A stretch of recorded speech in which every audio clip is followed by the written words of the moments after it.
Voilà donc. Alors, je vais aller découvrir trois outils en fait qui sont offerts par Excel. Le premier outil, c'est ce qu'on appelle les courbes de tendance. Courbes de tendance. Ça permet en fait, comme son nom l'indique, de projeter l'évolution d'une fonction dans le domaine là où il est défini. Par exemple, vous avez en fait une certaine variation limitée dans le temps et vous dites qu'est-ce que ça va être dans le temps qui suit, dans la période qui suit. Bien sûr, en se basant sur la continuité de la fonction, on pourrait donc prédire ou calculer la valeur de la fonction par prolongement. C'est ce qu'on appelle la courbe de tendance. J'ai par exemple les résultats d'un étudiant durant les 3 années et je pourrais dire en fait quelles étaient l'évolution et qu'est-ce que ça devrait être pour l'année future. Ou bien pour les 2 premiers trimestres, j'ai reçu donc les résultats de l'étudiant. Je pourrais dire par exemple est-ce que c'est une régression, est-ce que c'est une tendance croissante, etc. Et on pourrait prévoir le futur. Et si cette prévision n'est pas satisfaisante, on pourrait donc réagir à temps pour corriger un petit peu, pour éviter que le pire n'arrive, ou bien pour consolider que le bien arrive effectivement. C'est ce qu'on appelle donc la courbe de tendance. Donc ça c'est le premier outil, c'est la courbe de tendance. Deuxième outil que nous allons voir, c'est ce qu'on appelle la valeur cible. La valeur cible, comme son nom l'indique, ça permet de cibler une valeur par une fonction. En réalité, lorsque vous avez une fonction f qui dépend d'une certaine variable x, souvent le problème qu'on sait résoudre, c'est le fait que à chaque fois que vous imposez la valeur de x, vous êtes capable, passant par la loi de f, ou par l'expression de f, vous êtes capable de calculer sa valeur, de calculer son image. L'image par f de x. C'est un problème direct, c'est quelque chose qu'on pourrait bien évaluer. C'est clair, comme lorsqu'on a calculé la fonction la gaussienne, si vous vous souvenez la dernière fois, on a utilisé une certaine fonction à 2 variables. À chaque fois qu'on fixe la valeur de x et de y, on est capable de calculer f de xy. Alors, mais le problème, c'est que ici, je veux imposer la sortie. Je veux dire, quel serait le x? Quel serait le x? Donc, c'est x que je me fixe inconnu. Et je veux alors fixer le y comme connu. Je veux imposer l'inverse. Je veux donc imposer y et dire quel serait le x qui va garantir ce y. Si je veux faire ça, il me faut alors calculer quoi pour f? Qu'est-ce que je dois calculer pour f pour inverser le problème? Je dois calculer la fonction qui peut me dire la fonction réciproque, la fonction inverse. f-1. Alors, calculer f-1, en fait, c'est pas toujours facile. Surtout quand la forme de f est très complexe, c'est pas évident de trouver une fonction inverse. Avec l'outil informatique, on est capable d'inverser une fonction numériquement en utilisant l'outil informatique. C'est clair? Et ça peut résoudre alors un certain nombre de problèmes. C'est ce qu'on appelle justement souvent les problèmes inverses. En cinématique, on parle de la cinématique directe, cinématique inverse. La cinématique inverse, c'est le problème qui est à résoudre en fait, parce que la cinématique directe, c'est évident. Si vous me donnez les angles ici, je vous dis où est-ce que ça serait mon doigt. C'est clair? Vous me donnez cet angle, celui-là et celui-ci, je vous dirai le doigt il se trouve à quel point. Mais l'inverse, c'est que je veux arriver à ce point-là. Et par suite, je me pose la question, pour quel angle je pourrais arriver là? C'est clair? J'impose le point que je veux atteindre et je cherche alors pour quelle variable articulaire je vais parvenir à ce point-là. C'est un problème relativement plus complexe que le problème direct. C'est clair? Et ce problème-là, on l'appelle le problème de la cinématique inverse. Problème de la dynamique inverse, etc. Pour inverser, on pourrait donc se baser sur cet outil-là, qui s'appelle outil valeur cible. Valeur cible, en fait, c'est un outil qui n'est capable d'inverser qu'une fonction scalaire à une seule variable. Et il arrive des fois que nous voulons faire ça pour une fonction à plusieurs variables. Nous avons un autre outil plus général que l'outil valeur cible. Donc c'est une extension de la notion de valeur cible, c'est l'outil solver. Le solver est une généralisation de la notion de valeur cible. Celui-là, il raisonne sur une fonction à une seule variable. Celui-là, il résout sur une fonction à plusieurs variables. Je vais vous les montrer donc rapidement en allant vers une nouvelle production Excel.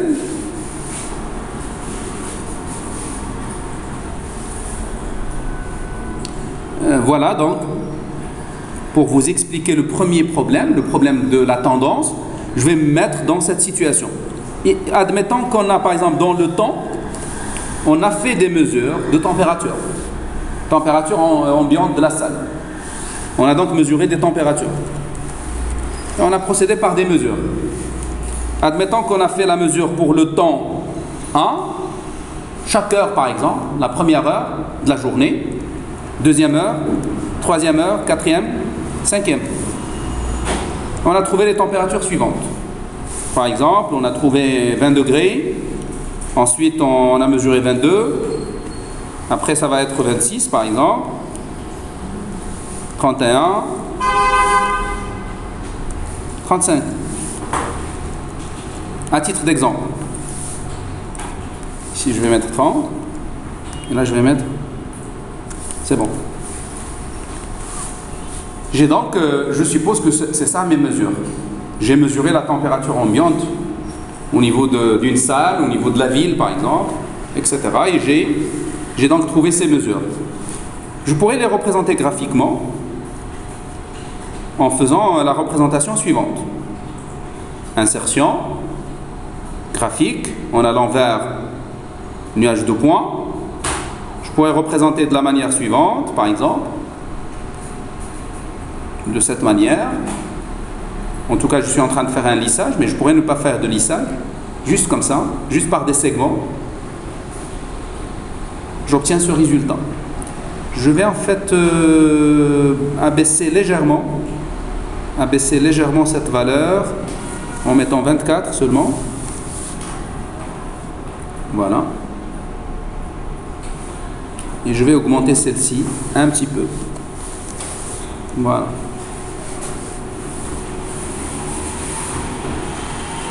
Donc, j'ai une certaine variation pour les 5 premières heures de la journée. J'ai une variation sur la température. Ce que je veux maintenant faire, je veux prédire, je veux faire des prévisions en disant quelle serait la température pour l'heure 6, pour la prochaine heure. C'est clair? Excel, il résout ça rapidement. Il nous permet de répondre à cette question rapidement. Et vous voyez que c'est une question qui est légitime. C'est une question qu'on doit se poser. J'ai fait mes mesures aujourd'hui, qu'en est-il pour demain? J'ai donc les mesures pour toute une semaine, qu'en est-il pour la semaine à venir? Ou bien pour le jour à venir? C'est clair? J'ai la variation de toute l'année, quelle serait pour le mois prochain? Vous voyez? C'est donc l'étude de la tendance. Alors regardez, pour donc calculer la tendance, j'ai plusieurs outils mathématiques déjà programmés sur Excel, sur lesquels donc ce dernier se base pour répondre à notre question. Et pour le faire, c'est très simple, il faudrait juste sélectionner votre courbe, vous cliquez sur la courbe, vous mettez bouton droit, et vous allez trouver à l'intérieur du menu contextuel qui va sortir, vous allez trouver ajouter une courbe de tendance. Ajouter une courbe de tendance. Vous le voyez? Donc, vous tracez par nuage de points, vous cliquez sur la courbe et vous mettez menu droit, clic droit, un menu. Vous allez trouver sur ce menu-là une commande ajouter une courbe de tendance. Cliquez sur cette commande. Ça va vous faire sortir une boîte à côté et ça va vous donner déjà une approximation. Ça, c'est ce qu'on appelle une régression linéaire ou bien une approximation linéaire. Vous voyez en fait comment lui, il a trouvé une droite qui passe à proximité des points. Il passe à proximité des points. C'est donc le calcul de l'orientation de la droite. C'est un calcul du coefficient directeur de telle sorte à ce que ça passe à proximité des différents points. En tout cas, si on calcule les écarts par rapport aux différents points, ça va être 5 écarts. Si on fait la somme de ces 5 écarts, ça doit être la somme la plus petite. C'est comme s'il a minimisé les écarts. C'est clair, il y a des techniques qui permettent de faire ça. On veut en fait calculer. Ça ne s'efface pas, ça. C'est difficile à effacer. Le bleu, ça ne s'efface plus. Non, c'est ancien. Là, je viens juste de le faire. Le noir qui ne s'efface pas. L'ancien, il s'efface plus facilement que le nouveau. Ça la brosse, il faut que ça change. Il y a quelqu'un qui a un mouchoir? Est-ce que je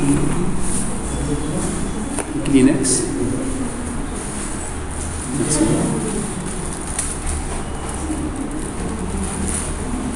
Merci.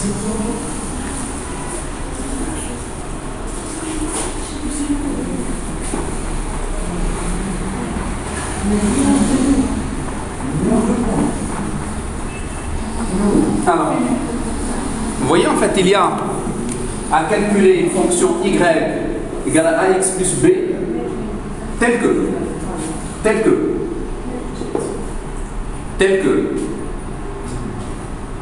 a x1 plus b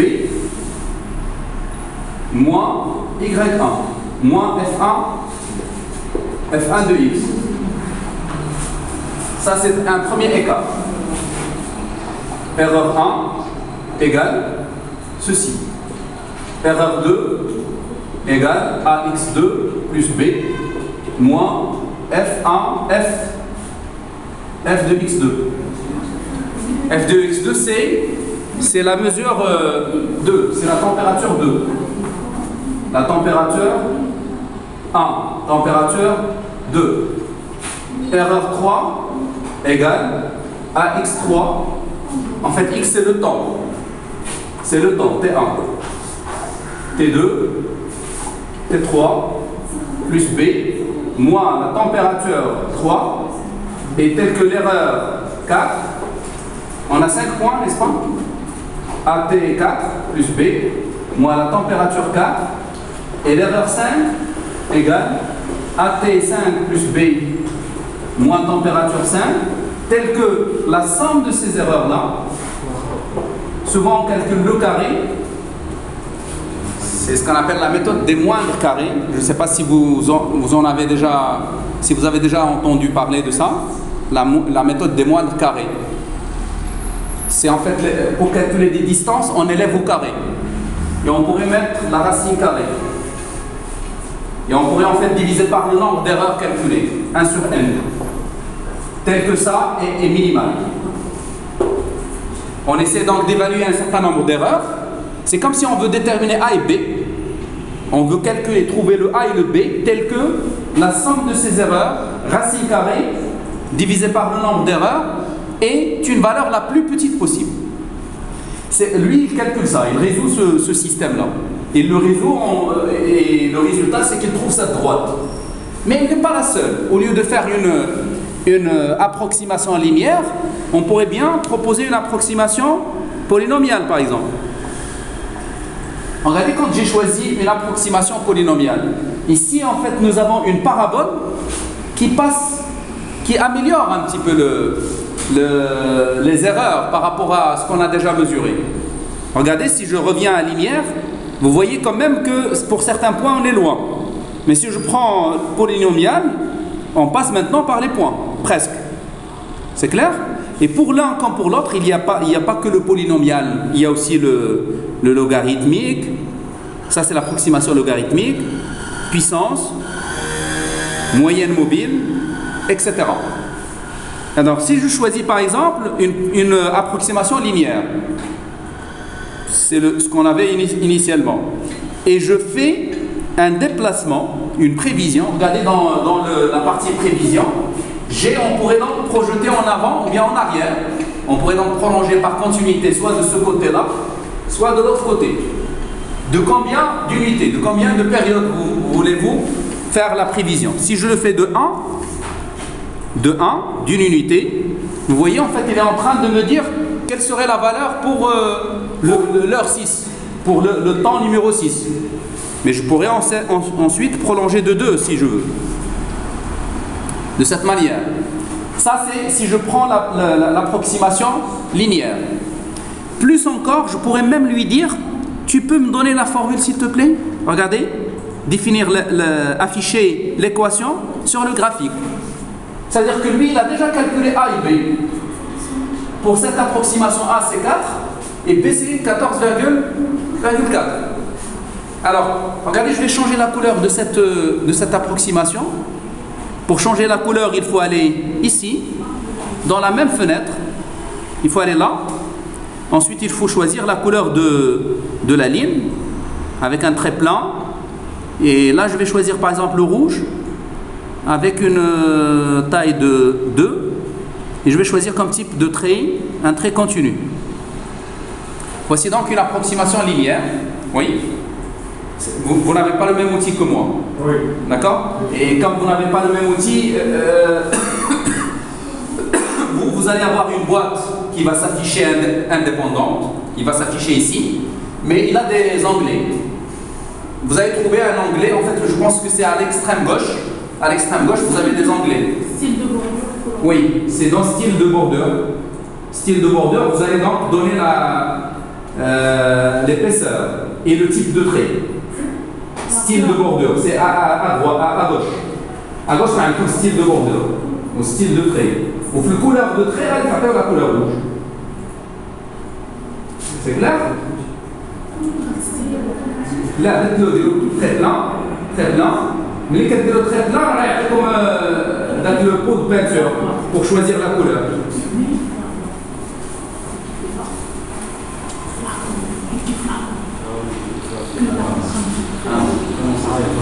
Ici, non.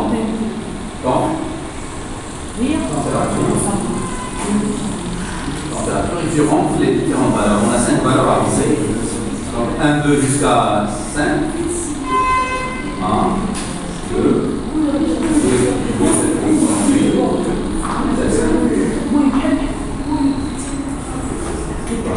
puis vous entrez les valeurs, ensuite vous tracez. Ça marche. Voilà,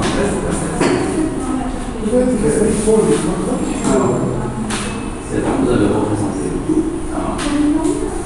Pour ajouter la courbe de tendance, vous cliquez sur le bouton, vous mettez courbe de tendance. Laquelle? Vous la voyez ici. Maintenant, courbe de tendance. Ajoutez une courbe. C'est seulement pour prendre le tendance. À partir de là, vous avez donc à choisir. C'est à vous de choisir, faire le choix. Est-ce que c'est linéaire? Est-ce que c'est logarithmique? Est-ce que c'est polynomial?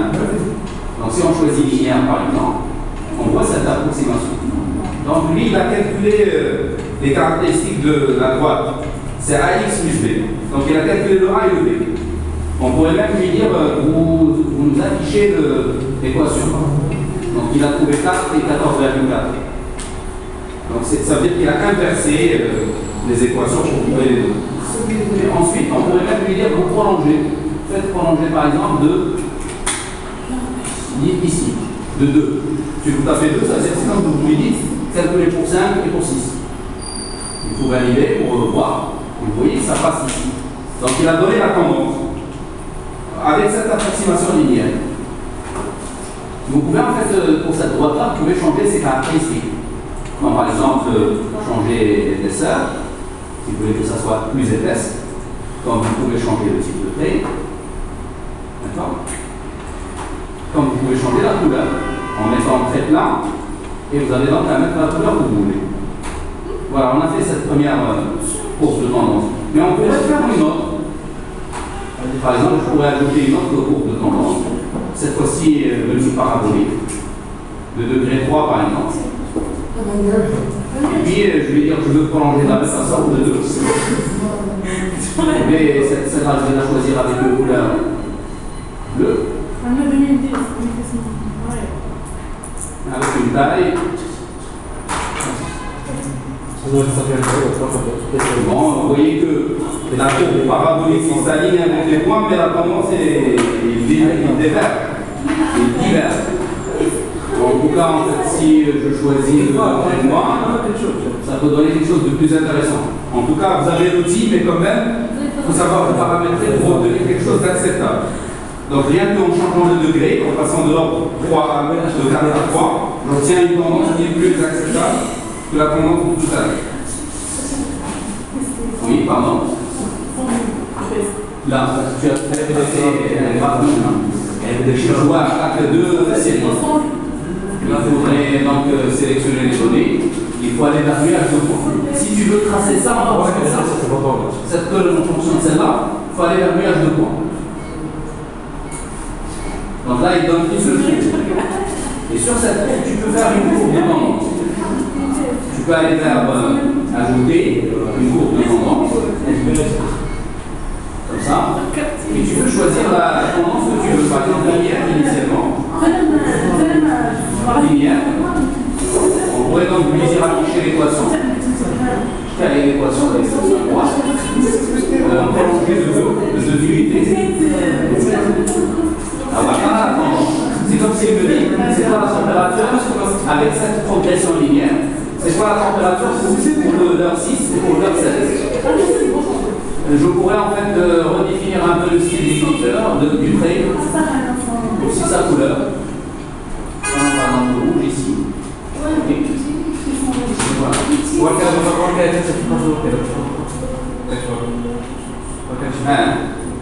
Tu peux lui dire, parce que là il varie de 2 en 2. Tu peux donc cliquer là. Unifier.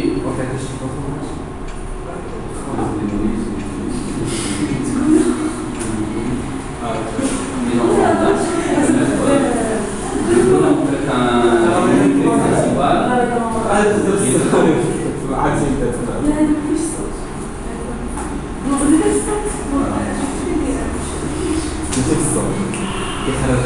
Ça marche? Tout le monde a fait cette tendance linéaire? On pourrait ajouter une autre tendance si on souhaite. Oui? Alors, reviens à ta courbe de tendance, celle-là. Tu peux revenir sélectionner et cliquer et revenir là. Tu as juste à mettre la période de combien tu veux transférer. Tu mets 2. C'est tout. Et là, tu es en train de prolonger par continuité pour aller jusqu'à l'heure 7. Tu peux aussi lui demander d'afficher l'équation à côté. Et tu peux donc aussi changer la couleur. Si tu veux écrire une couleur. Alors, tu peux l'écrire avec une couleur. Avec une taille grande. Les changements, tu les as fait tout à l'heure au niveau de la courbe. Ici, la couleur vient de la courbe, c'est-à-dire un couleur bleu.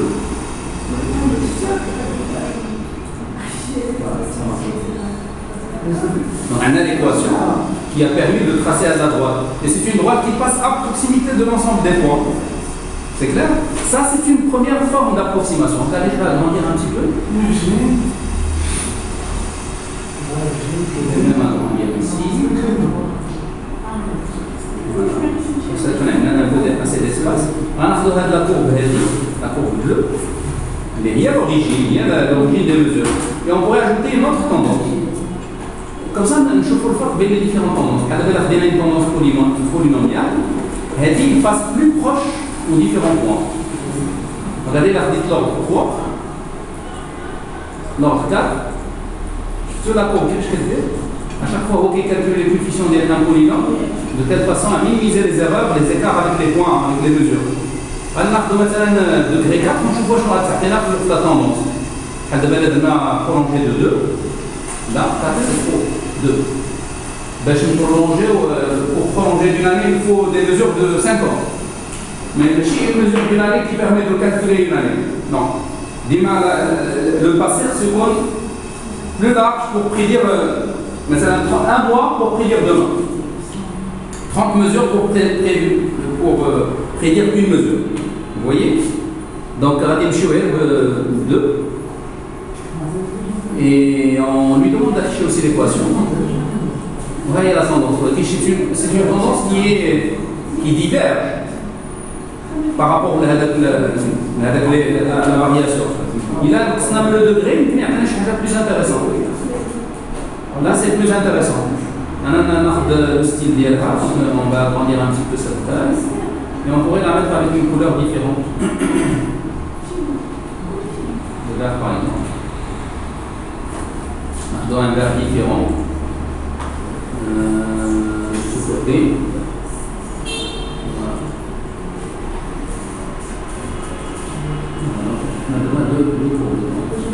هذه l'équation ديال la lumière وهذه l'équation ديال polynomial. Et c'est intéressant parce que ça me permet de prédire la suite, les études prévisionnelles.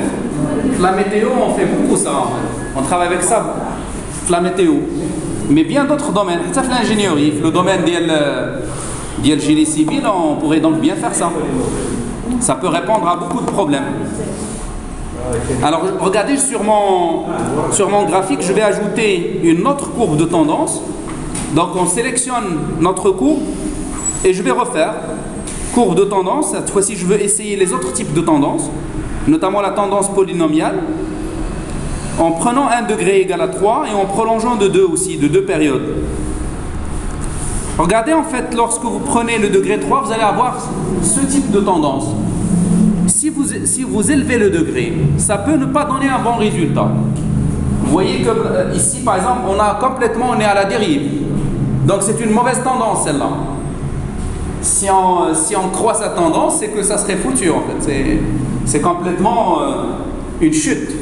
Alors que normalement, c'est juste une question technique. Il faut bien faire le choix des ordres. En tout cas, avec ces outils-là, il faut toujours se méfier. C'est des outils prévisionnels, ça fait des calculs, mais quand même, il faut les conforter avec la vraisemblance des résultats. Je vais ajouter l'équation aussi. Et comme ça, ça marche. Je vais changer le type de trait. Je prends un trait continu. Trait continu. Voilà, et ça marche. Je vais changer la couleur parce que j'ai déjà ma courbe qui est en bleu. Celui-là, je le prends en vert. Et ça marche. Je vais agrandir un petit peu mon graphique, comme ça, ça va être plus net. Voilà, parfait. J'ai donc obtenu une tendance. Voilà donc le premier outil. Je viens de vous expliquer le premier outil. C'est bon pour tout le monde qui n'a pas compris la courbe de tendance? Qui ne l'a pas compris?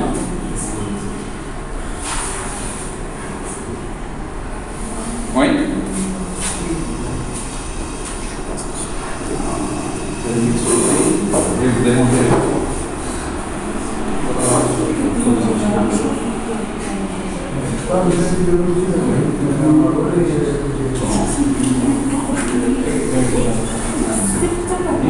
La courbe de tendance, tu cliques ici sur la courbe.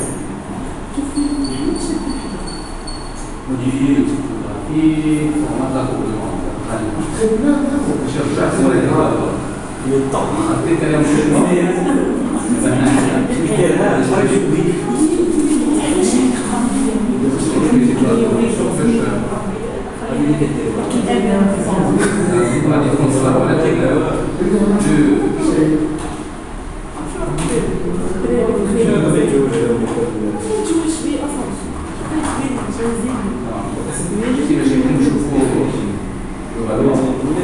On va prolonger ici de 2.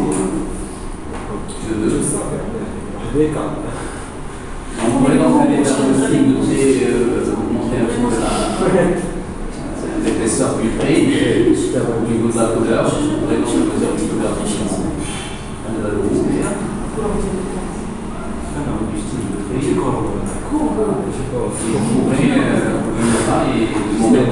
Chez l'équation qui a permis de trouver ça. On n'a pas utilisé les mêmes valeurs. C'est pas les mêmes valeurs qu'on a données. Pourquoi il a calculé les groupes sont différents? Moi j'avais 4. Voilà, là, plus 14. Éventuellement, c'était pas la même valeur.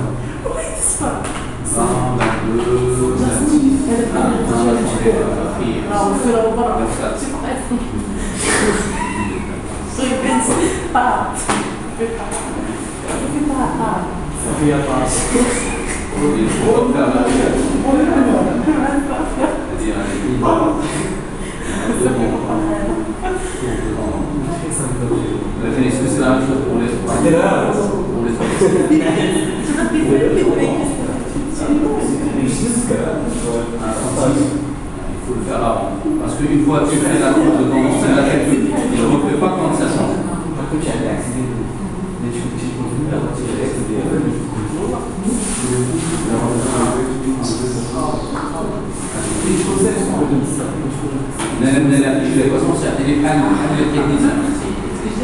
C'est le cas. On va prolonger de 2.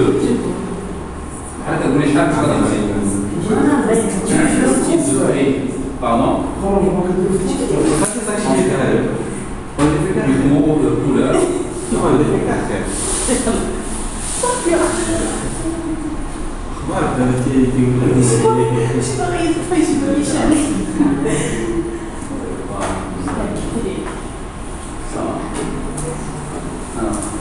On peut ajouter encore une autre courbe. Allez, c'est la tendance linéaire. Si on prend une tendance polynomiale, un 2 degré 3, il a donné un 4. On va prolonger à l'évaluer. Il a donné un degré 4, s'il vous plaît. C'est la tendance qu'il est là, donc c'est pas très vraisemblable. Il a donné un 3, ça marche. C'est plus compliqué. Un arbre de style.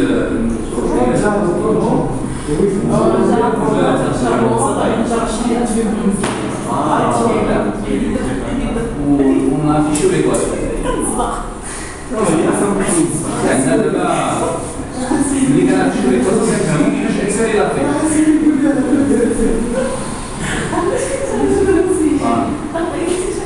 يعني la température عندنا la tendance linéaire وعندنا la tendance polynomiale de la température.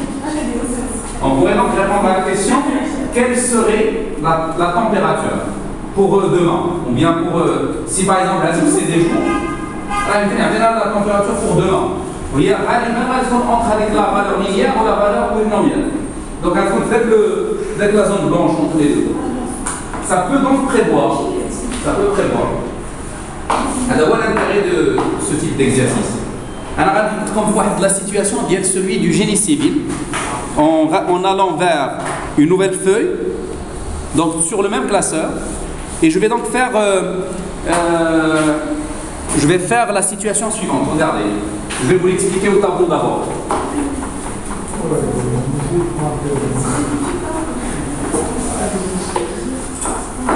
Alors, les canards de la structure, une structure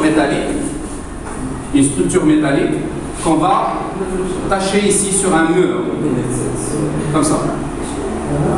Et on lui applique une force F. À la structure métallique, il va fléchir. Il va se positionner comme ça. Il va devenir comme ça. Oui.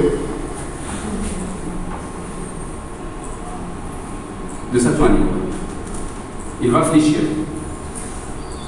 Le cas de la planche du plongeur. Vous voyez en fait avec le sport aquatique en fait pour le plonger, il y a une planche qui est très flexible, très élastique. Et donc le poids du plongeur, c'est ce qui va jouer le rôle de la force. Ça va donc fléchir et ça va l'aider en fait à faire son exercice correctement. Mais en fait, on a tout intérêt à calculer l'écart. C'est ce qu'on appelle la flèche. La flèche. Alors comme ici d'ailleurs, on a des poutres. Ça c'est une poutre. C'est pas très élastique, c'est pas élastique, mais ça fléchit. Il y a une flexion. Cette flèche-là, il va falloir qu'on l'évalue. S'il dépasse les normes, ça devient dangereux. Ça serait suffisant pour nous pour dire que peut-être la charge est trop grande et que la poutre ne pourrait pas supporter cette charge. Donc des fois, on a besoin de faire des mesures. Par exemple, un ingénieur, quand il est devant cette situation pour évaluer cette flèche, il pourrait donc très bien faire des mesures ici. Il va mesurer la flèche ici, il va mesurer la flèche là, M2, la flèche à ce niveau-là, M3, et ainsi de suite. Imaginons que là, par exemple, ça mesure 10 mètres de longueur, et que nous voulons donc mesurer au bout de chaque mètre. Ça va nous faire valoir 10 mesures pour évaluer le fléchissement au niveau de chaque point, au niveau de chaque mètre. Bien sûr, l'ingénieur il a intérêt à faire ses calculs ou ses mesures pour dire comment la poutre a fléchi au niveau des différents points. C'est clair? Alors, mais bien sûr, pour faire cette mesure, c'est beaucoup d'efforts. C'est un matériel adéquat qu'il faut bien régler, qu'il faut positionner au point en question, ensuite relever la mesure, ensuite déplacer vers un autre point en allant d'1 mètre, ensuite déplacer. Et si en fait ça nous coûte chaque mesure une demi-heure, et bien ça va nous coûter 5 heures pour mesurer partout. Alors avec cet outil-là, on n'est pas censé faire toutes les mesures. On pourrait faire 4 mesures par exemple et généraliser les autres par la tendance. C'est comme si on vous dit, vous avez un outil qui va vous faciliter la tâche. Vous faites 2 ou 3 mesures et vous calculez les autres. C'est clair? Alors, allons-y, mettons-nous dans cette situation. Donc, je vais supposer que là, il y a le décalage en x. Il y a donc la valeur de x. Et là, il y a la flèche mesurée. Je vais supposer que je vais faire, là c'est le numéro de la mesure. Je vais dire la mesure 1, la mesure 2. Et je vais mesurer aussi à la valeur 1 mètre, 2 mètres. Donc, je suppose que c'est là l'axe. C'est ça l'axe des x. Et c'est ça l'origine des x. Donc ça c'est 0, 1 mètre, 2 mètres, 3 mètres, etc.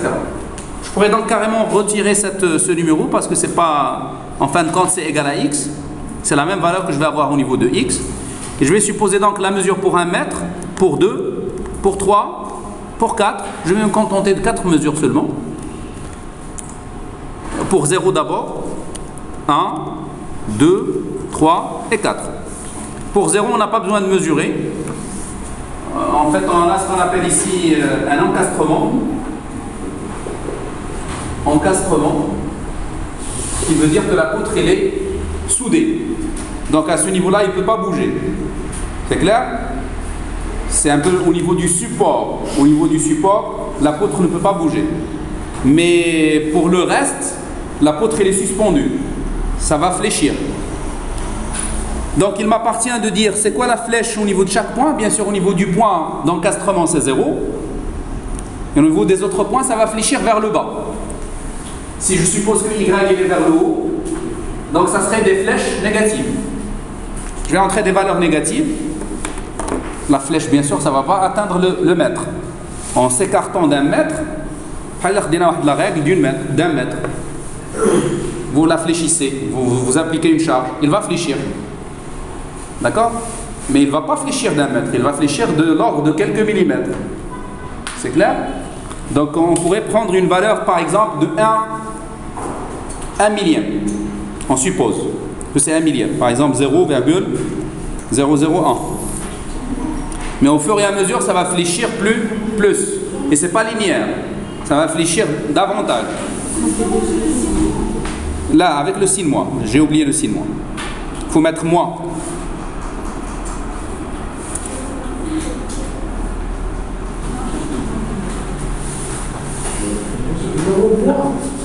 Comment? Moins 0,001. Une valeur négative. Alors pour l'autre, je vais prendre moins 0, si c'est linéaire, ça va être 0,002. Si c'est plus que linéaire, c'est plus fort, peut-être ça va être 3 par exemple. Après, je vais mettre, en tout cas, il faut croire les mesures. Il faut mettre les valeurs qui ont été mesurées. Ici, comme on n'a pas fait de mesure, on est en train de les avancer comme ça. Moins, je suppose que cette fois-ci, il va doubler, 0,006. Ou même 7. Et après, je vais passer à 0,00. 7 x 2, ça fait 14. 16. Je vais agrandir. La virgule. Ça dépend, comme le séparateur point ou la virgule. Et là, comme à la base, vous avez un système anglais, à dire le point. Et là, quand un système français, vous mettez la virgule.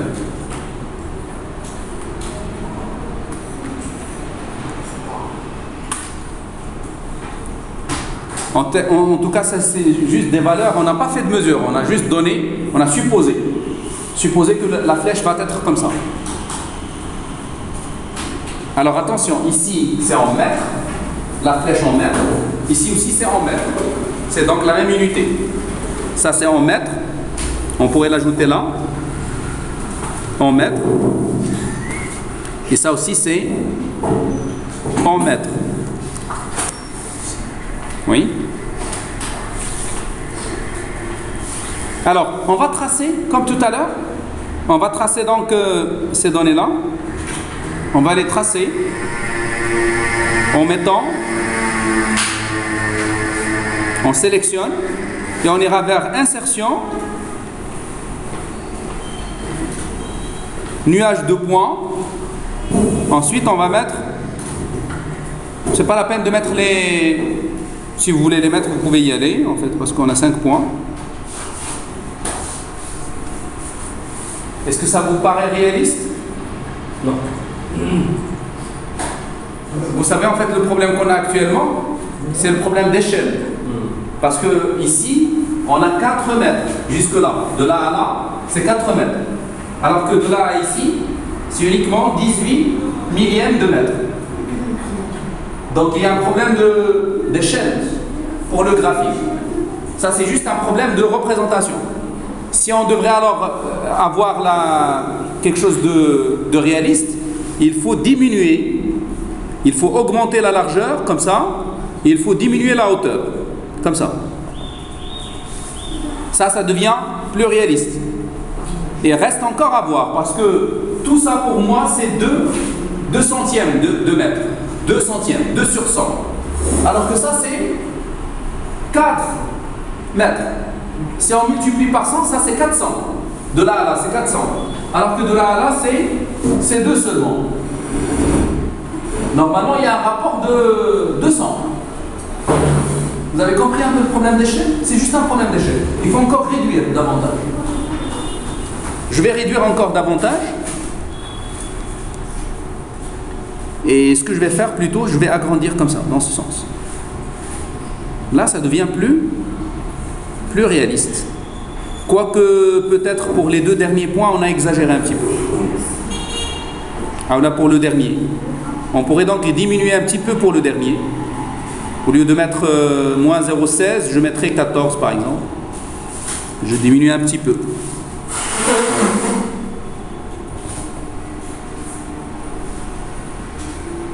Voilà, ça marche. On pourrait même réduire encore davantage. Ça marche, ça c'est bon. Ça c'est une bonne représentation maintenant. Je vais déplacer mes valeurs ici pour les mettre là. Comme ça je libère un peu de place. Voilà. On pourrait donc accepter ça. Est-ce que ça ne donne pas l'air d'une planche?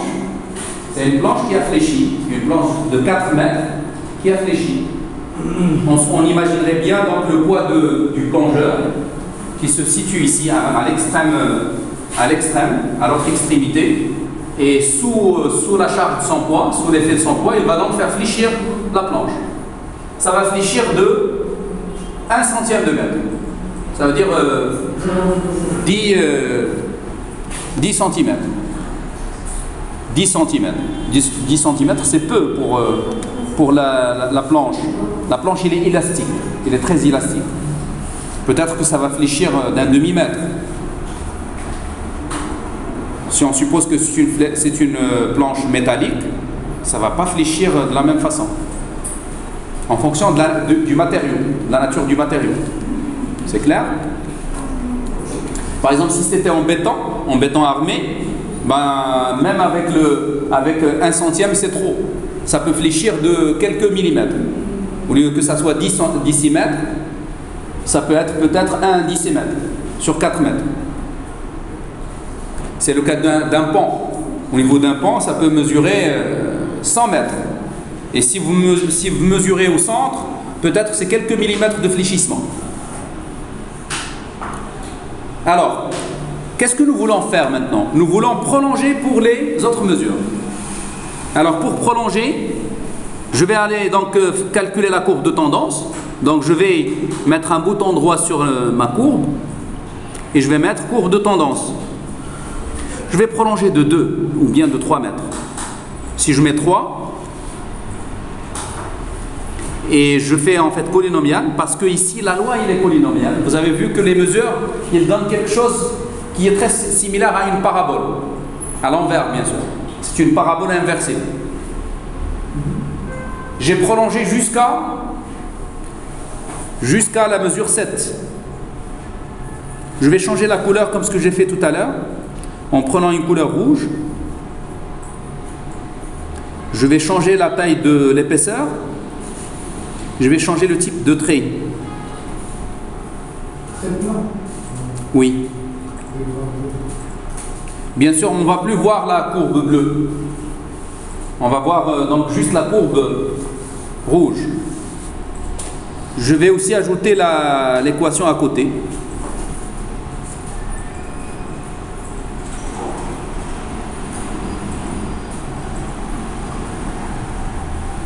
Quoi qu'on n'est pas censé afficher toujours l'équation. Vous voyez, en fait, on a calculé quelle serait la flèche au niveau de 7 mètres. Et vous voyez, en fait, comme il est superposé sur les 4 mètres ici, la courbe rouge, il est presque superposé sur la bleue. C'est-à-dire que ça donne quelque chose de très réaliste.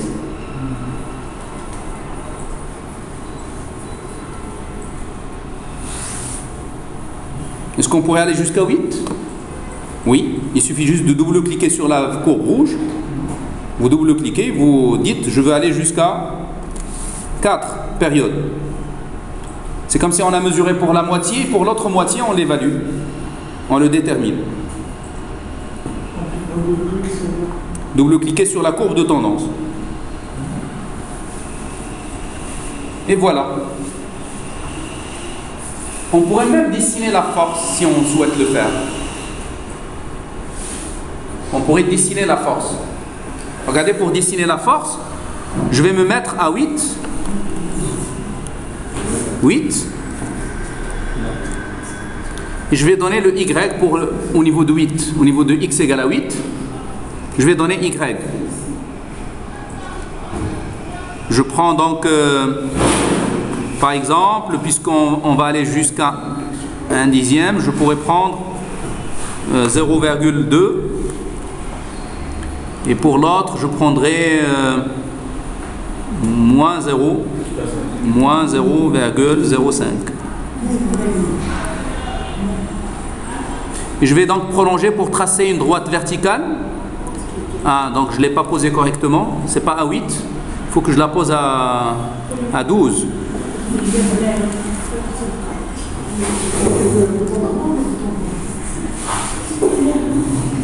Non, pas à 12. On est parti jusqu'à 16. Ah, jusqu'à 16. On a demandé d'aller de 4. Donc si je mets 2 seulement, ça donnerait déjà le 12. Si je mets une seule, voilà. On réussit à avoir quelque chose qui matérialise la force. Et si je retire carrément la période, le prolongement, en revenant à 0,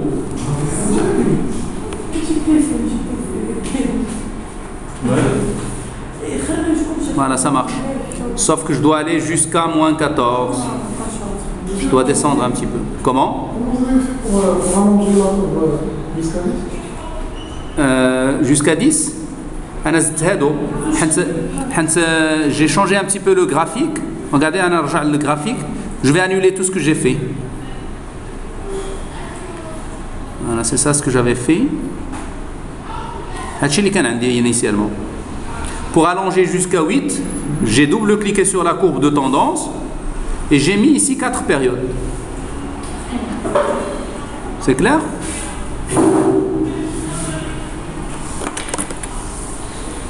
Mais moi je veux en fait juste faire un dessin qui est un peu plus riche en mettant ici le symbole de la force. C'est comme si je veux représenter la force qui a occasionné de la flèche. En tout cas, on pourrait juste le faire avec une flèche dessinée. On n'est pas censé la mettre dans le graphique. Ça serait beaucoup plus simple. Regardez, moi je vous conseille de faire comme ça. Vous allez vers insertion, s'il vous plaît. Allez vers insertion et prenez dans les outils de dessin. Non, les outils de dessin. On a des outils de dessin. On a fait l'image d'un cercle, d'un rectangle. Cliquez sur la petite flèche et choisissez une flèche. Choisissez une flèche et dessinez une flèche verticale.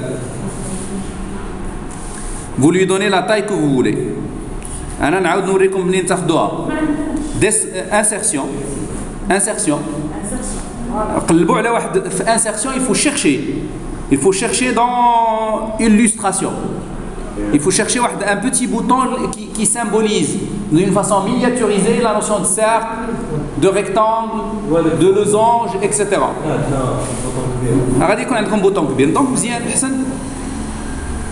Vous cliquez sur la petite flèche. Ça fait dérouler les différents symboles graphiques que vous pouvez dessiner. Prenez la flèche, et faites un dessin vertical. Pour faire un dessin vertical, appuyez sur Shift avant de dessiner. Et tracez une flèche, comme ça. Appuyez sur Shift. Ensuite, vous cliquez sur un point et vous faites glisser la souris vers le bas. Ça vous donnerait donc une flèche. Cette flèche, non, ça ne marche pas. Je vais passer de l'autre côté.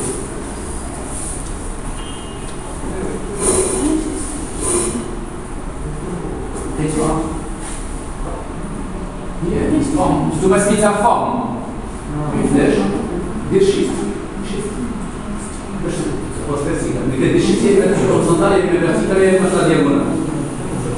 Et on va la faire. D'accord, je me dis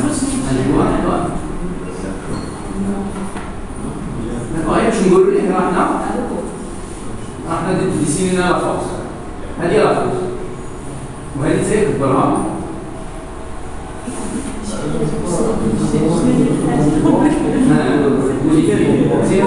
أنا عندي un double clic. Les différences d'outils, ça me crée un petit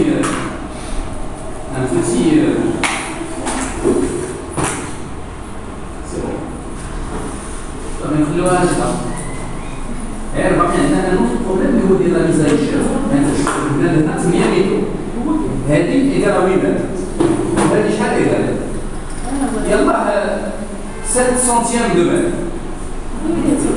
ايوا 7 سنتيم الا قارنتيها مع 7 متر شحال ديال الفرق؟ راه 1000 7000 مع 7000 مليمتر مع 70 مليمتر دونك الفرق ديال 100 هذه صغار 100 فوا باش تولي كونفورم معاه غنصغروا حنا ليسونسيال هي باش هذيك ليماج vraisemblable. Alors, on va faire la force. On va faire la hauteur. Il y a un chiffre à tel.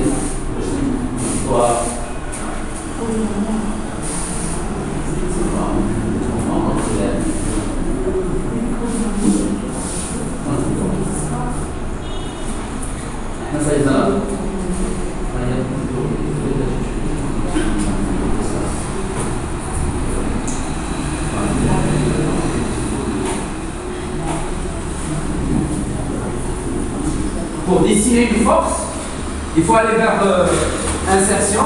Allons-y. D'abord, on dit le dessin.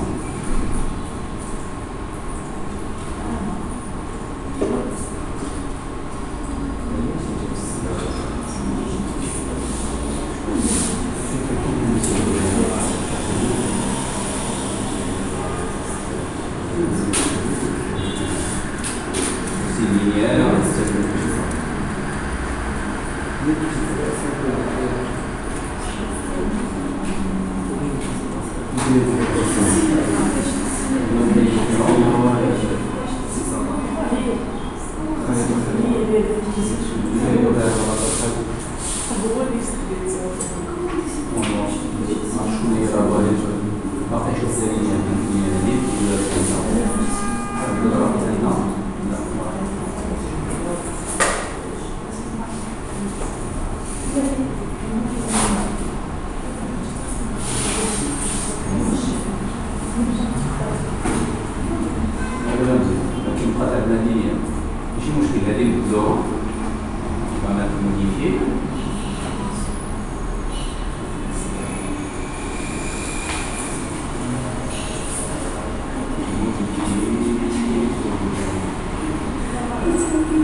Et là, pour les mesures.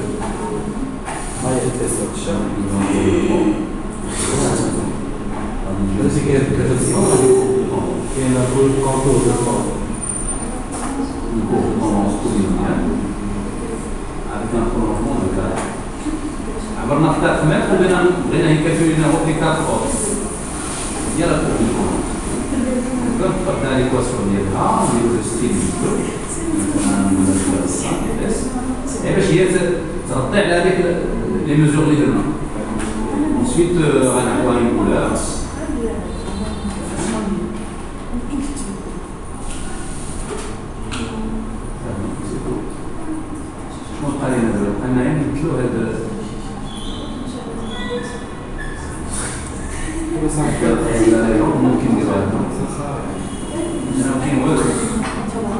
ممكن نعطوها كولور بلون طابع بلون باش ما تزيدش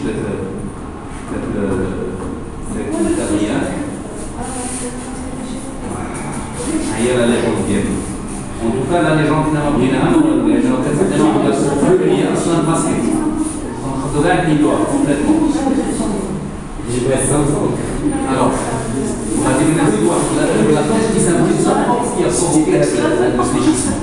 On a une insertion, on est en on va la distiller. Les canards appuient le shift, la distiller le flèche. Il y a Imma vertical, il y a Imma horizontal, il y a Imma première bicycle. Il y a Imma 45 degrés, 90 degrés, un dessineur canada. On relâche. On a une épaisseur un peu plus grande.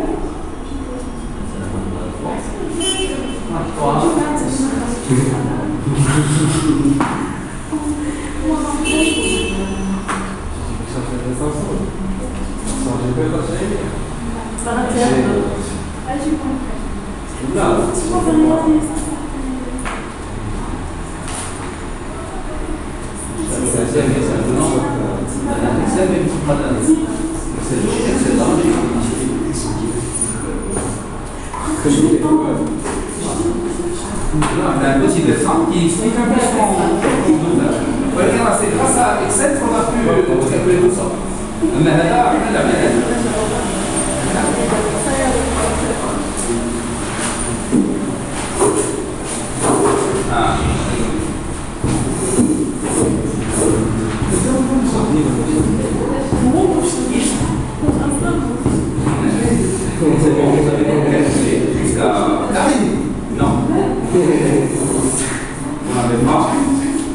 On va modifier le format de la courbe de temps. On n'avait pas prolongé, on n'avait pas fait la période. On a dit on a mesuré le 4 mètres, on veut prolonger de 4 autres mètres. Vous mettez même 4. On pourrait par la même station puis dire la l'équation, l'ordre, on fait avec 2 cc. On pourrait aller jusqu'à 4, ça ne changera rien. Vous voyez que ce n'est pas très sensible à l'ordre. Ça ne change rien. Donc, il vaut mieux mettre le minimum. Et puis, on va donc changer la caractéristique comme la couleur.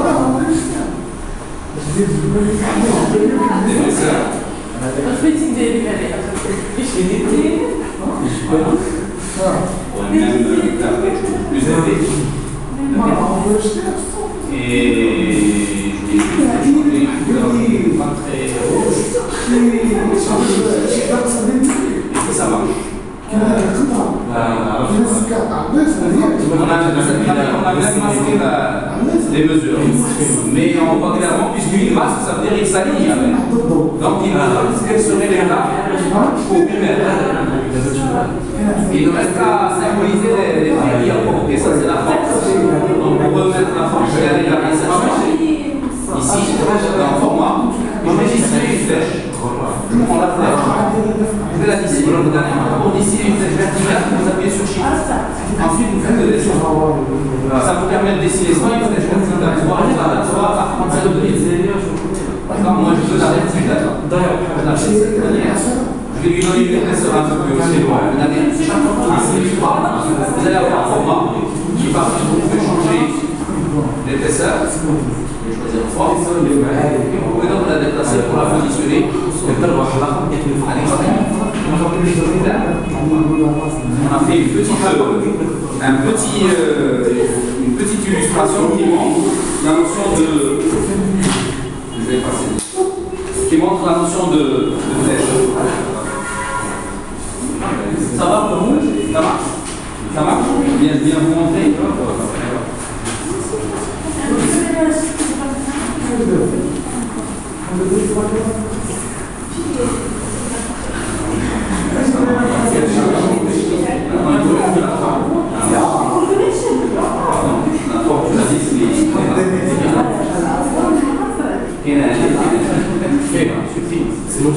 Si tu veux redessiner, tu peux toucher le dessine. Alors, c'est vous êtes passé mal. Là, tu vois une taille plus grande. Je sais pas où je format. Mais les bonnes il y a toujours le format. Format, c'est pas l'épaisseur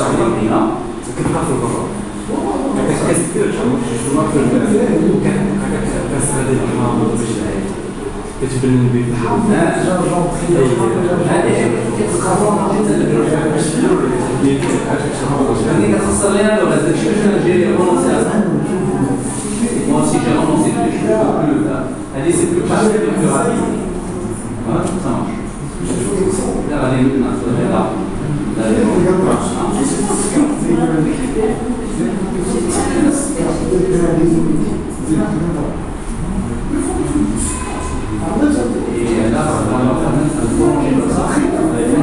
Et là, il y a des effets d'échelle. Je vais tourner un c'est 8 mètres. Alors que ça, c'est uniquement 6 centièmes de mètre. En millimètres, on est à 60. Et voilà, je dis les carpés, il y a une manche.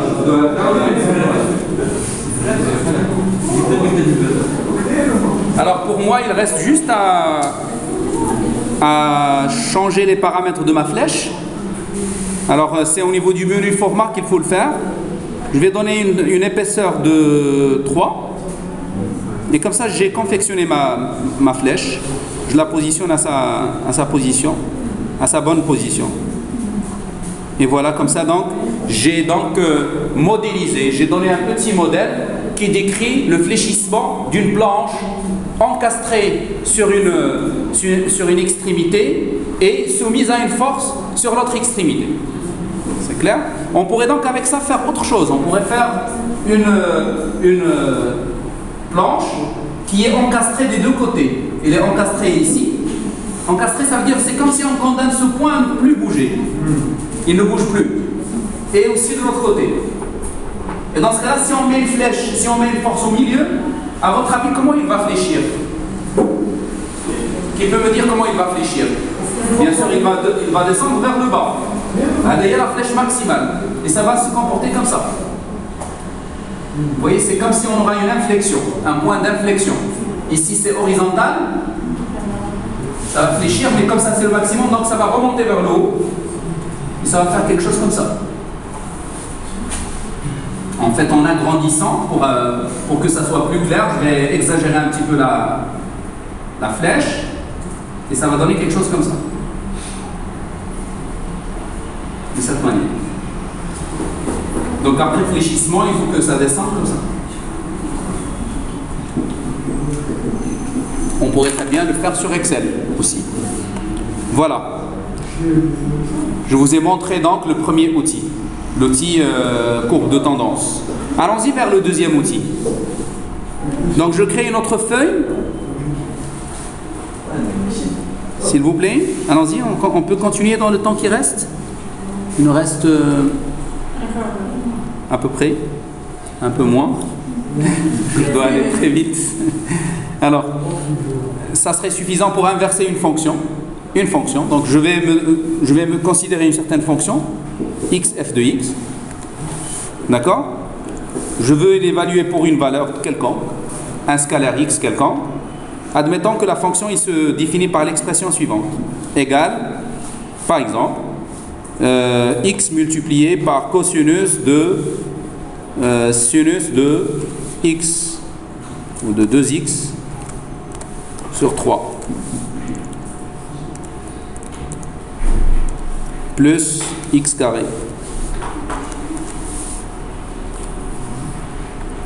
Bon, c'est une formule qui n'est pas simple en fait à inverser.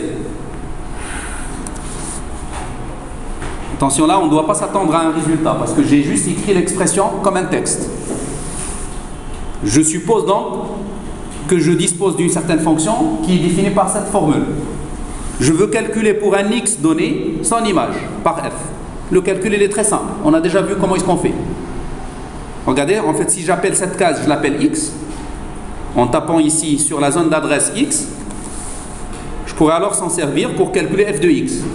En insérant la formule, je vais mettre égal x multiplié par cosinus de sinus de 2 fois x divisé par 3, je ferme la parenthèse, plus x carré. Et je ferme la parenthèse de cosinus. Ça va donner ça. Et c'est ça ce que j'ai appelé le problème direct. Vous me donnez la loi de la fonction, vous me donnez le x, je vous donnerai l'image. C'est chacun qui a une calculatrice, il peut faire ça. Mais si on vous met dans le problème inverse, ça veut dire, moi je veux atteindre une valeur ici. Je veux avoir une valeur. Et je veux me poser la question, pour quel x j'atteindrai cette valeur? Ça, c'est un problème qui nécessite d'inverser la fonction. On pourrait très bien le faire dans Excel en lui disant, calcule pour moi pour quel x, cherche pour moi pour quel x la fonction atteint la valeur cible x ou la valeur cible y.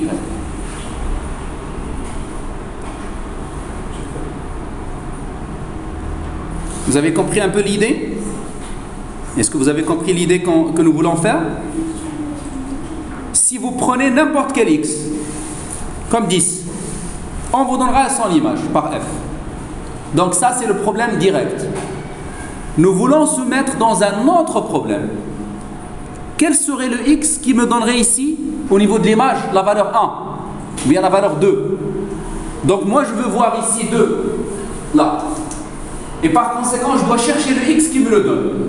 Si je veux le faire manuellement, regardez, je vais tenter de le faire manuellement. Ce que je vais faire, je vais tenter d'aller du côté vers le moins l'infini et voir qu'est-ce que ça va donner. Et si je vois que je m'éloigne, je vais aller dans l'autre sens.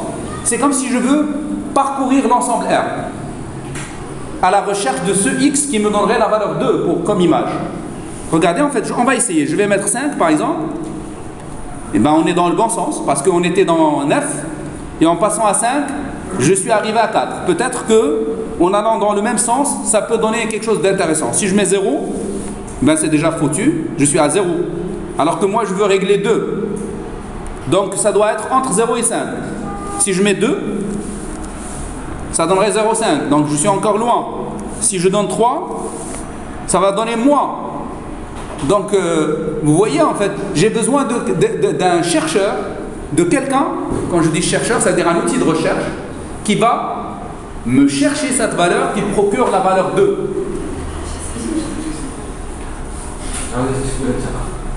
Est-ce que vous avez vu que manuellement, c'est pas évident? Parce que je vais de 10 à 5, je vois que je m'approche, je vais à 0, je vois que je suis de l'autre côté de 2, je reviens dans l'autre sens, j'obtiens une valeur négative, donc je ne peux pas raisonner manuellement. Nous disposons d'un outil qui permet d'inverser numériquement. Comment? Alors regardez, vous avez déjà positionné ça? Est-ce que vous êtes déjà dans cette situation? Regardez, en fait, je veux inverser. Tapez la formule. Vous tapez la formule ici. Il ne faut pas changer là. Attention, il ne faut pas changer la formule. Vous tapez la formule, on était en train de changer là. En espérant, pourquoi on était en train de changer? C'est pour espérer avoir 2 au niveau de l'image. Au niveau de la valeur de f. Allons-y vite, s'il vous plaît. Il me reste 2 minutes, 3 minutes, avant d'arrêter. Ça marche? Tout le monde a fait ça? Non?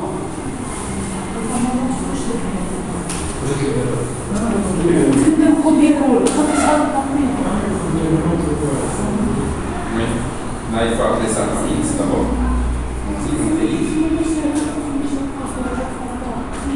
Voilà, donc, vous voyez, on a appelé cette cellule X. Et là, on va mettre égal pour rentrer une formule.